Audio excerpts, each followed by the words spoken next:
Hello, and welcome to episode 51 of the Talk Witchcraft podcast. In this episode, Maggie and I will be talking about planning your year with the solar and lunar cycle. You're listening to Talk Witchcraft. On this podcast, we talk about witchcraft as a lifestyle and discover how to merge magic into your daily life. Every week, we'll demystify witchy topics like tarot, astrology, crystals, herbs, and more as you develop your personal brand of magic and create the life of your dreams. We're your hosts, the Mystic Sisters, Erica and Maggie. We were checking our reviews before the show. We kind of avoid it because we are both very sensitive, but I don't know why we thought that anybody would be mean to us. But we thought it would be fun to share some of the reviews people have left us because we do really appreciate you taking the time to let us know that you enjoy what we're doing here. So this review says, I really look forward to each new episode. Maggie and Erica are very well organized and knowledgeable. So thank you very much, Compass Rose Witch. We really appreciate your review. In this segment of the show, we start by choosing a tarot card for the week, and we look for moments that relate to this card in our daily lives. We are talking about the Two of Pentacles in this episode, and the theme of this card is balancing life in a way that it all fits together. So the Pentacles is the suit of practicality, and when we look at the figure in this image, they've figured out how to make their resources work for them, and they also make it look effortless. You can see they have these two pentacles and they are moving in this infinity shape as if they have done this forever and they will continue balancing things forever. So it makes me think about the idea of having it all where your life comes together. Whatever you are balancing is just working. If you have kids or a partner, you're balancing your calendar and their calendars. Maybe you've got work and school happening at the same time, or writing a book and remodeling your home, or any combination of the above and all the other things you might be balancing. So it just feels like everything is fitting together and sliding by without collision. And you feel like you're doing a good job, and it may not be easy, but you've figured out the rhythm. Yes, exactly. And for me, it reminds me of just all the time, basically. But sometimes when I'm balancing all the things I'm doing, I feel like I am dropping everything. But sometimes it feels like this card where it's just sliding together and fitting. And one thing that I have noticed about myself over the years is that I get really excited about a new way of organizing my life. And I'll be really excited about this, and I will stick to it for like a week, 2 weeks max. And then I'll just not be interested in it, or it just won't help me in the same way anymore. Or like the alarms, I'll just start ignoring them. And that's all like ADHD stuff. But recently I have discovered a system that I've stuck with for a month now, and I don't want to jinx it, but it's very simple. So it's not like I have to do a lot of stuff to make it work. It's just like I have different columns in a spreadsheet that are the things that I want to do in the day. And then, or like different categories of things that I want to do, like Instagram or Mumbles Academy or podcast or housework. So all of these different things in those columns, I've been like putting the task. And the reason that it works for me is that I can look at the row that has all of the things I can choose from, and I can just pick which one is calling to me. And then by the end of and it's easier because I can also like hide everything else so that I don't get overwhelmed. And it just, right now it's working for me. And so it's sort of this like simple structure that's helping me to balance all these things that I want to balance. And it does feel effortless because I'm still following the dopamine. I'm still like choosing things that make me happy in the moment. And I'm also getting the reward of like checking those things off the list. Whereas in the past, it felt like keeping track of these things and having a to-do list and making a to-do list was its own chore that I would just not do anymore after a while. So I don't know. It feels like I'm balancing well right now. What about you, Erica? What's your story about the Two of Pentacles? I'm just like right now reminded of a game of Tetris. So the joke among my fellow SLPs is that scheduling clients is like playing a game of Tetris, especially when you're within the schools, because you're having to balance their classroom schedule, and maybe they're second language learners, so you have to balance their ELL classes, and maybe you have to balance their reading intervention and their math intervention and like all of this stuff. And it's like this very precise schedule, because you can't take them from reading. You can't, you like, but don't take them from specials because those are important. Music and art and PE are super important too. And it's like, okay, but when can I take him? And so there's this feeling of like, when you finally get your schedule and it actually works and all of the teachers sign off on it and they're like, yep, that works for me. And you're just like, ah, I just feel so good. That's kind of what this card reminds me of, is just knowing that after doing all of this hard work, you get a really good, satisfactory conclusion and everybody's happy, nobody's upset, and all needs are being met.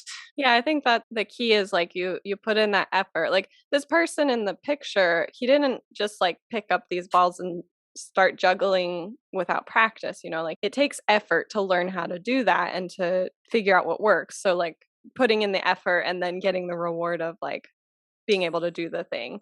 Or like for my organization, it's like I've tried all those other things and took what I liked and what I didn't like and learned from it. So it wasn't Yes. like I was going to find it right off the bat, right? Well, and yet your story reminded me, I am always on the search for the perfect planner. I used one, not an ad, but Plum Paper is amazing.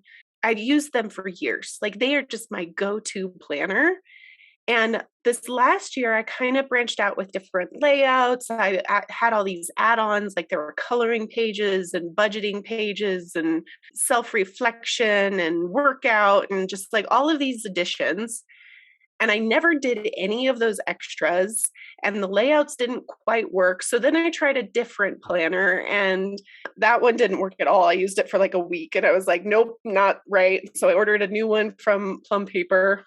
And so this year, when I ordered my 2022 planner, I was like, just the basics, like just the things that I have been using for years, no add ons, just the schedule. And so I'm hopeful that going back and like just trial and error, and It's okay to try things, but sometimes you go back to what works. So. yeah. Yeah, so as a 2, this is the beginning of a journey.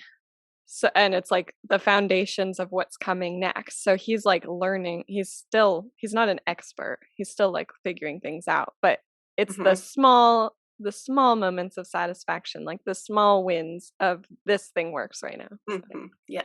Yep.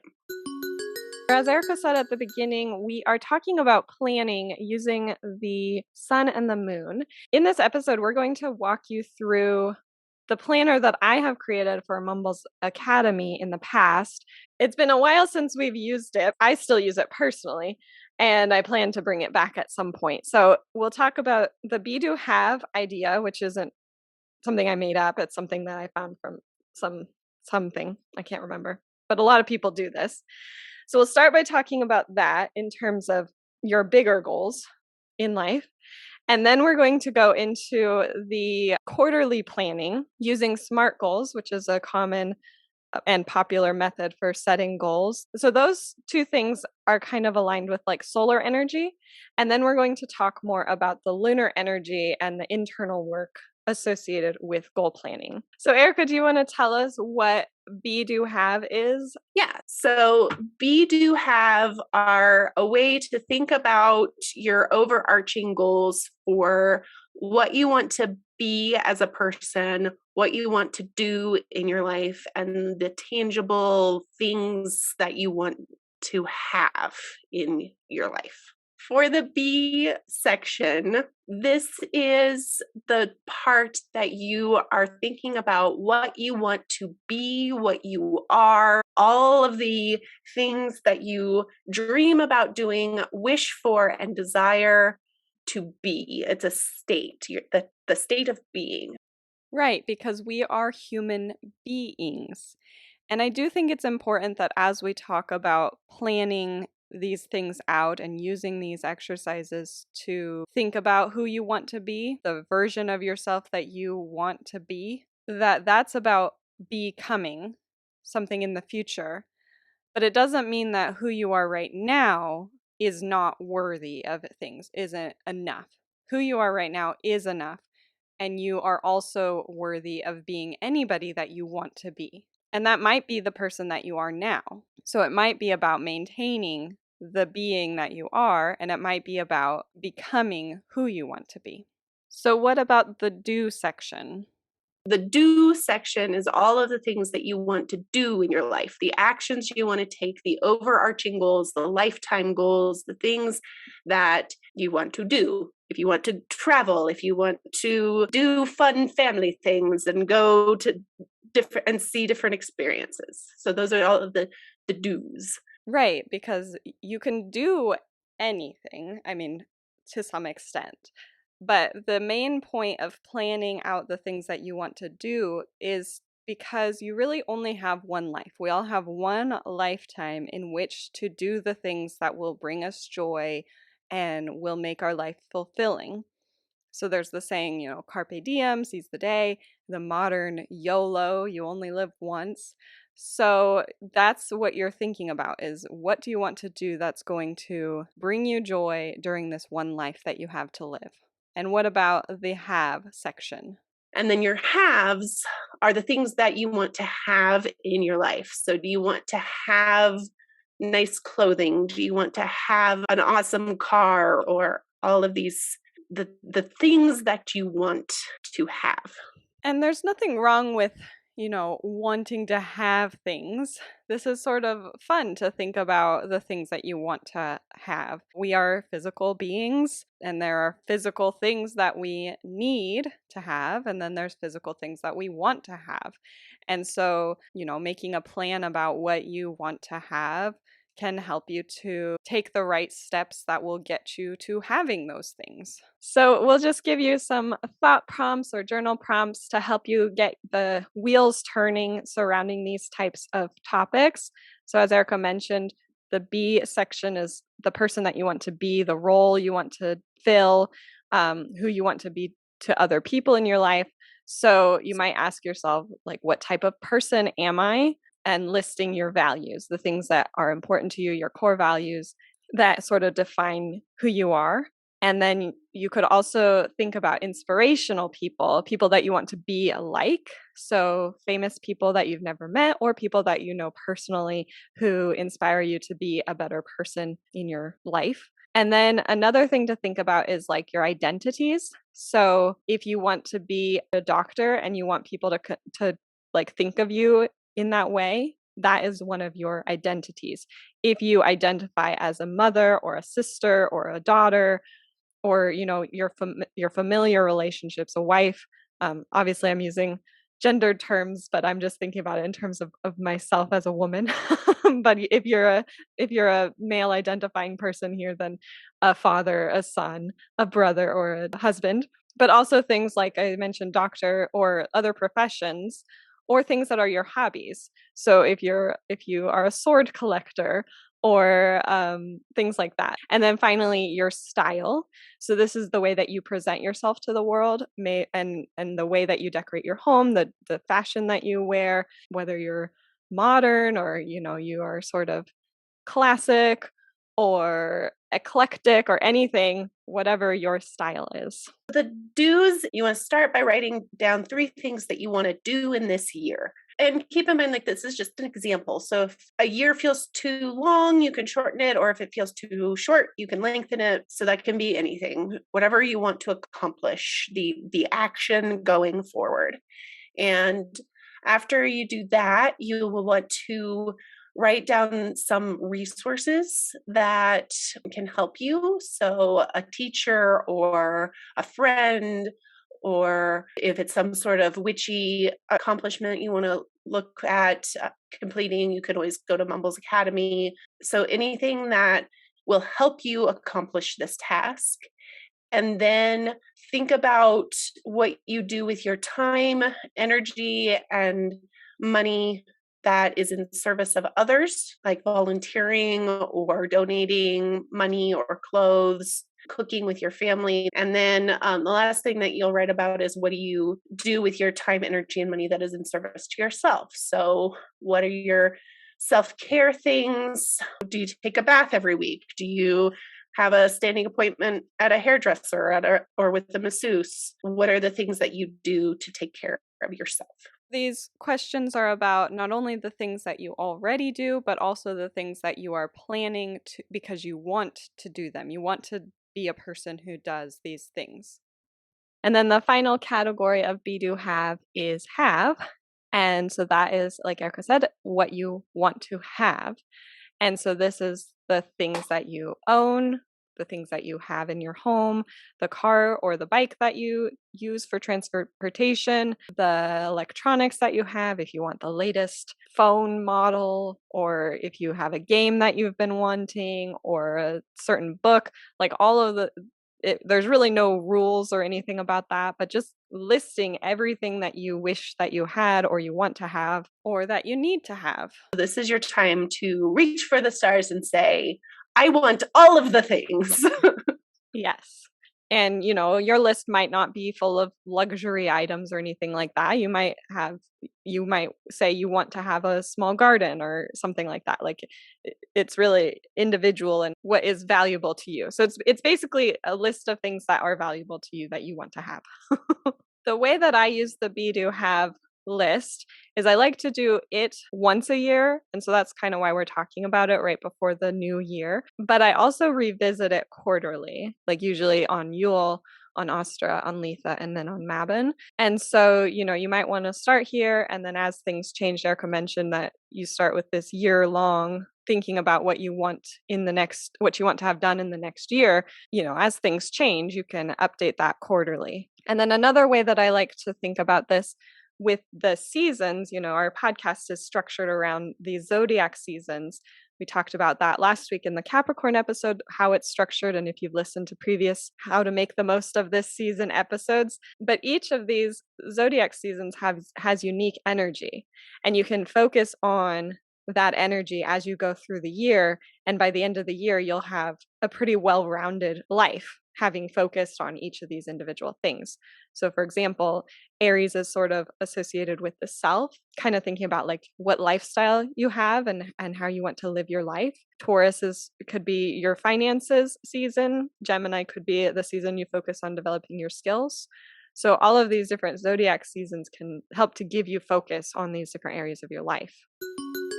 So once you have this overarching idea of what you want to be, do, and have this year, you can start making more goals, specific, measurable, attainable, relevant, and time-based goals, actually. Are those SMART goals? Exactly.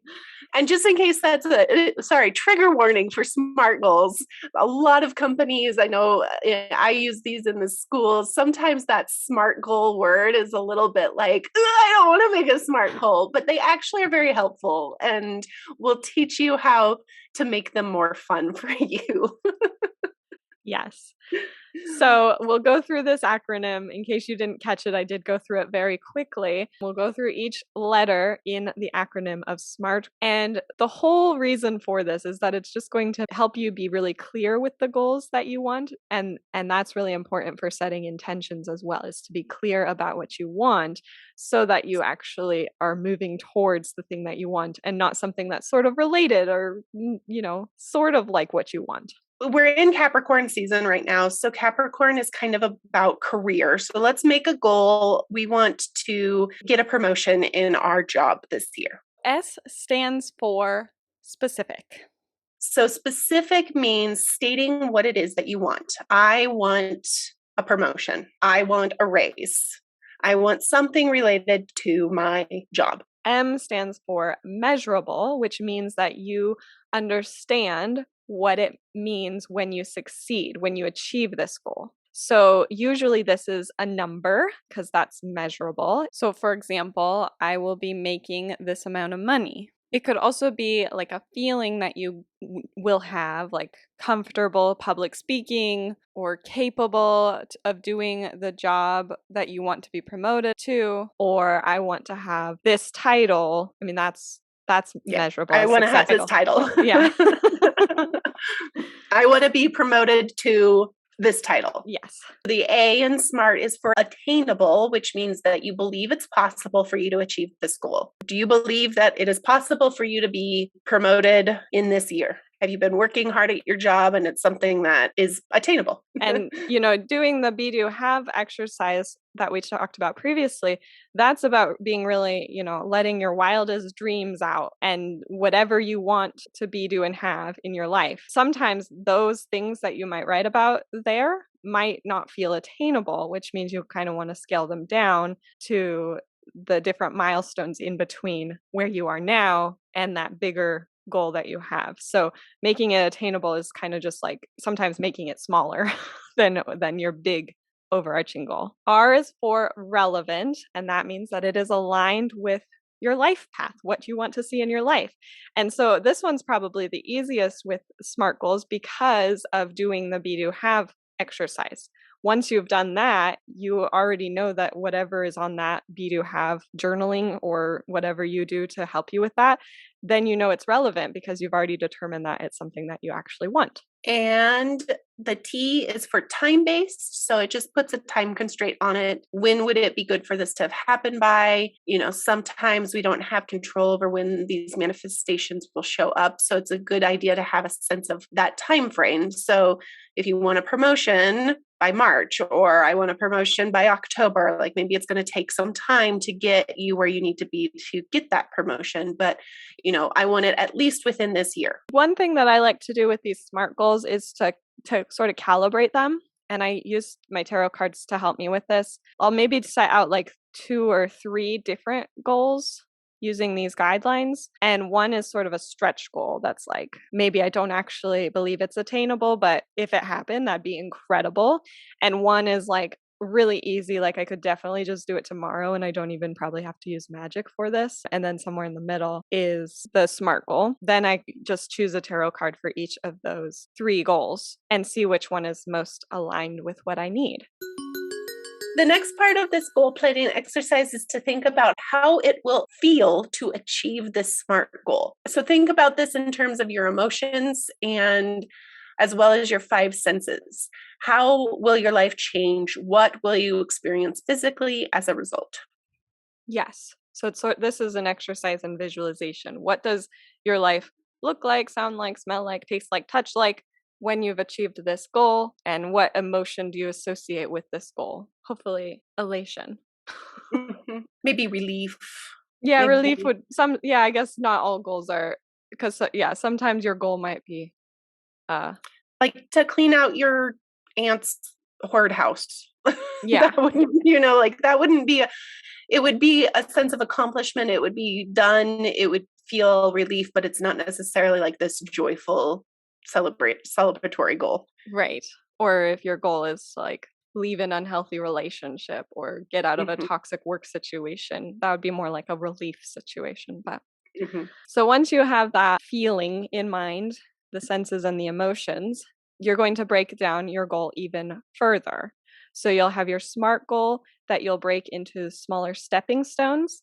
And the way that I do this is I have the quarter to work on 3 separate goals, usually for 3 separate zodiac seasons.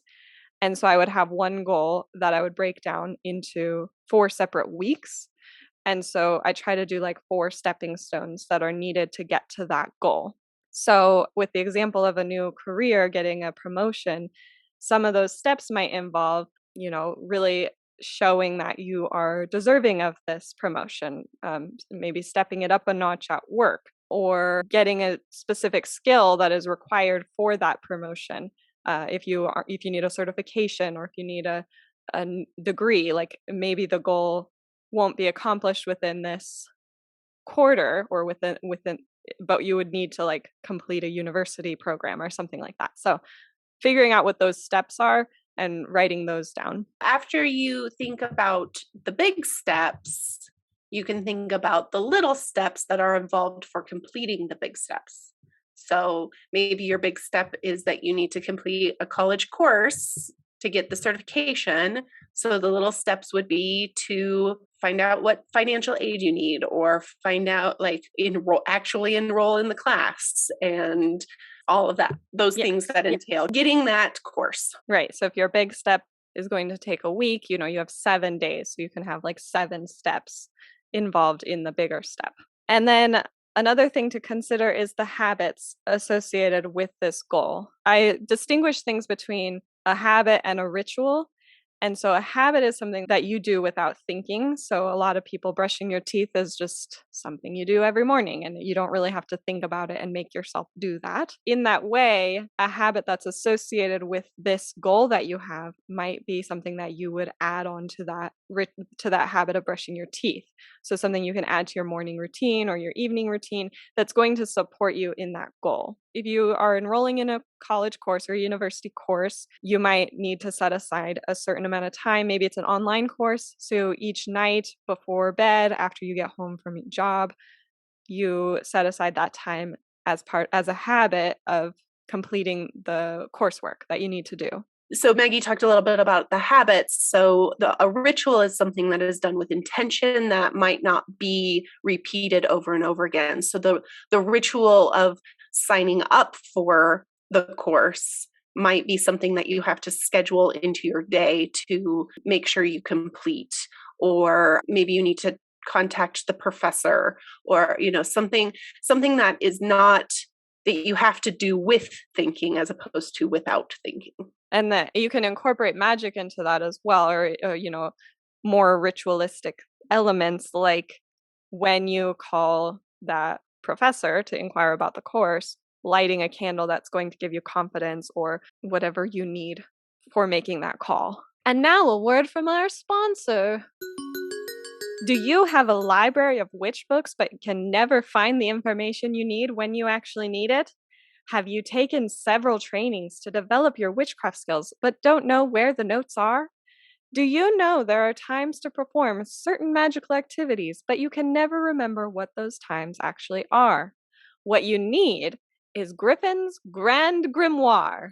This grimoire gives you a plan that helps you approach creating, organizing, and using a magic book in a way that keeps how you practice witchcraft at the focus, so that you feel empowered to do things your way. So you can say goodbye to finding yourself on the eve of the new moon with no idea what to do, frantically searching for rituals and tarot spreads and spells and guidance, and say hello to finding yourself on the eve of the new moon with a clear idea of exactly what to do to manifest your dream life. Say goodbye to asking your questions in Facebook groups and receiving hundreds of irrelevant comments and judgment, and say hello to flipping to the exact page in your personal magic book where you have written out the ritual that aligns with your belief system and your practice. Say goodbye to scrolling endlessly for the perfect solution on Google and clicking dozens of websites that return no help, and say hello to gathering up all the materials you need to complete the ritual because you kept an inventory, you organized witch, you. And say goodbye to flipping through book after book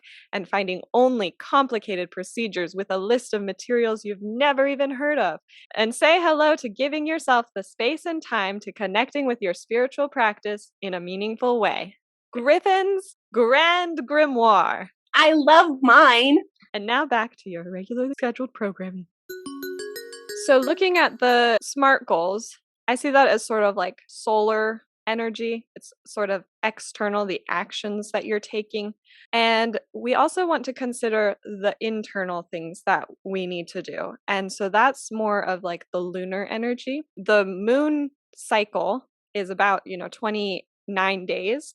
So it doesn't perfectly overlap with the zodiac seasons because those are about 30 days. So in some ways it helps to carry over the energy of your solar goals into the next solar goal, using that lunar energy to help you with that. Let's talk about how the moon energy changes throughout its cycle. I like to use the lunar energy into the next solar season, like Maggie mentioned, because it helps with that bell curve of the energy. Capricorn energy doesn't end right when Aquarius starts. There's the tail off, and there's this mixing of the two energies kind of at both ends of the seasons beginning and starting, just like we see with the natural seasons.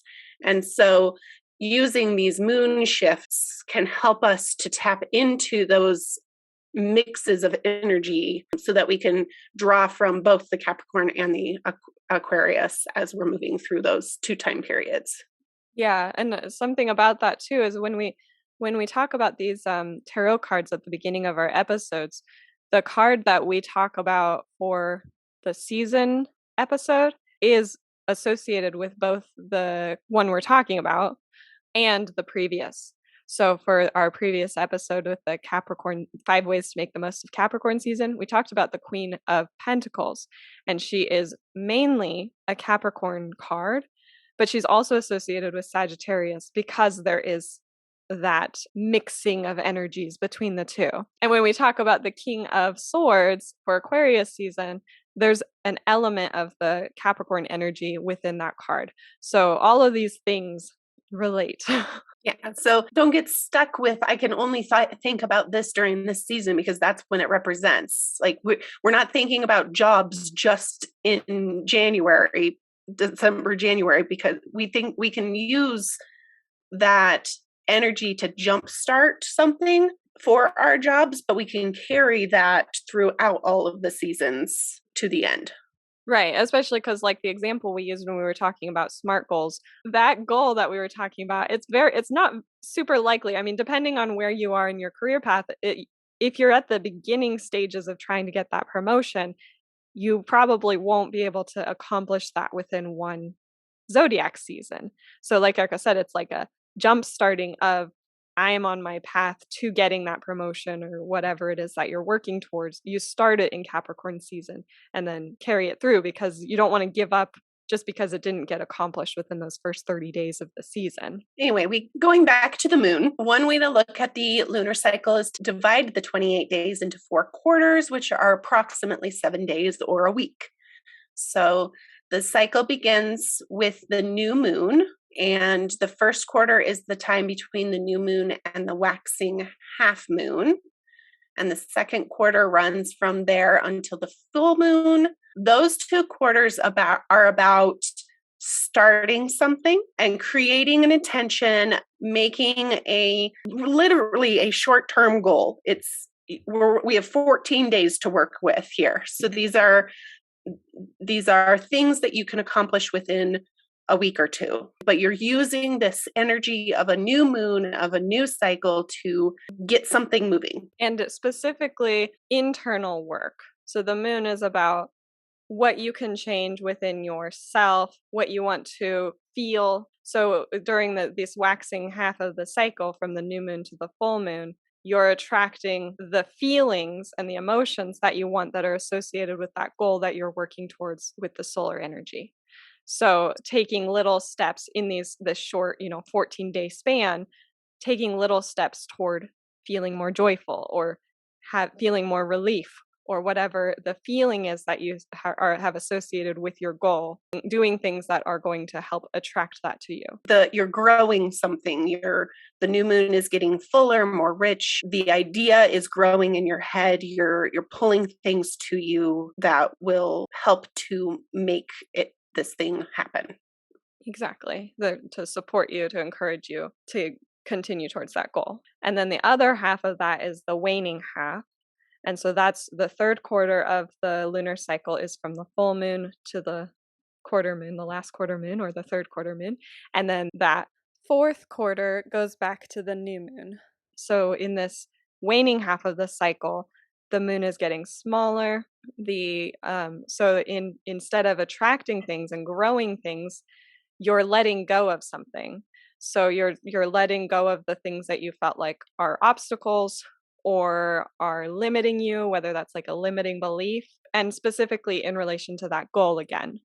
So these things are working together. The solar goal, the SMART goal, and what you're trying to release during the waning half of the lunar cycle. With our promotion, you might, during the first half, you might be pulling feelings of accomplishment, of being valued, of being recognized for your hard work.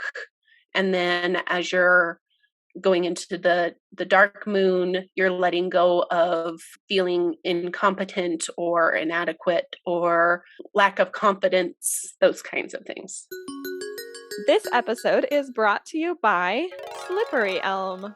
So Erica is going to tell us about the medicinal properties, and then I will share the magical properties of Slippery Elm. Slippery elm's botanical name is Ulmus fulva, and as the common name suggests, this is a mucilage herb. It is reusing that gooey, yummy inner bark of the plant. And another example of this type of plant is like a marshmallow or something of that nature. So we like that, the sticky inner gooiness. It is a demulcent, which is really good for sensitive or inflamed mucous membranes in the digestive system. So things for gastritis or ulcers or colitis. It's often used externally as a poultice for some sort of like boil or abscess or any sort of wound that you might have. It can help reduce any sort of toxic buildup. It's also kind of an interesting thing that it does. When you put it on like a splinter, it helps to ease that splinter out. So kind of, it's not magnetic, but it's like a magnetic effect of it. Like it just helps to pull that splinter out of the skin. So it's kind of a interesting plant. That is interesting. How does Yeah. that work? I think it really just softens the skin around the splinter, and so it allows it to be more movable and easier to see. But it literally like just pulls it out. That's so crazy. Yeah. So the magical properties of Slippery Elm are as follows. It corresponds with both the active and the passive energy, Saturn and Mercury, air and earth, and Capricorn. And its main use has been to protect against gossipers, to prevent people from gossiping about you or people that you care about. And so one ritual for this is to tie yellow thread around a branch of slippery elm or a segment of a branch and throw it into a fire, and that will cease all gossip about you. Just like, stop it. No. None of that. Sort of along the same thread, yellow thread, if you will. It'll create harmony between family members. So again, that's that gossipy, backstabby type of stuff. Prevent that from happening and sort of ease that relationship. People who are jealous of you, people who have some sort of trouble with you, whatever that means, helping to heal that rift in the relationship. But also, you know, if that relationship is not healable, it can just help you get out of needing to be associated with that person or talking to that person any longer so that they don't impact you anymore. It helps with a speech. Oh. It's helps to, if you tie it around a child's neck, it will help them be a more persuasive speaker. I think as like a charm, like a little chunk of it on a string.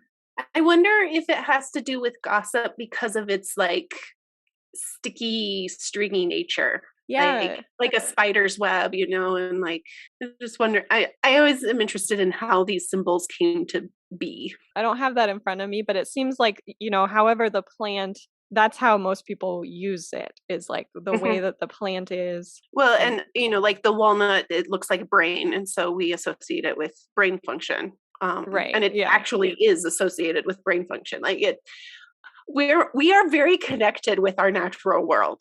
Like, yeah, so a lot of these magical uses, and I think that's important too. I think we've talked about this before, but when you are looking at a plant that you want to use, and if you can't find any information about it, or for whatever reason you're away from the internet, just look at the plant and how would you use it? Mhm. what does it look like? Like if it's a cactus, it's pokey, that would be a good protection, you know? Mhm.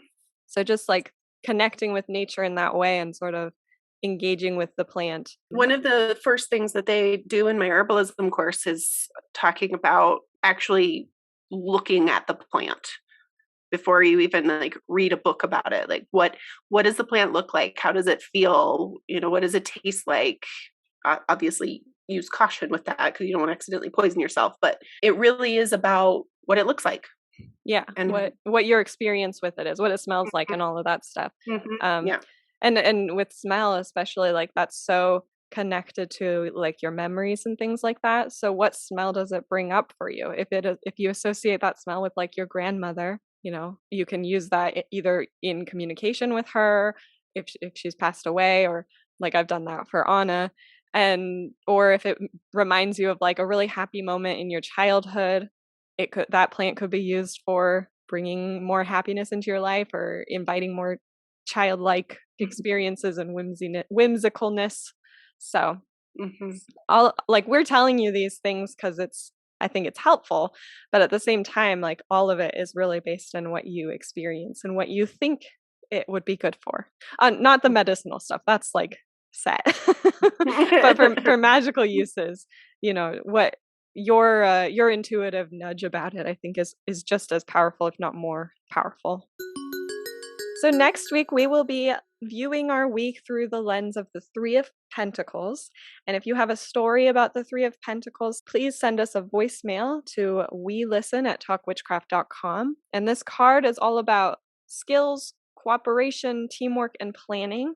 So thinking about things in terms of working as a team, professional growth, material wealth, or material gain, really, not necessarily wealth, but like compensated for your work in some way, recognition, and also about like being aware of details, detail oriented, and all of that kind of stuff. So we'll be looking for that in our week, and I hope you do too. You can find out more about this episode by going to mumblesandthings.com/blog/052.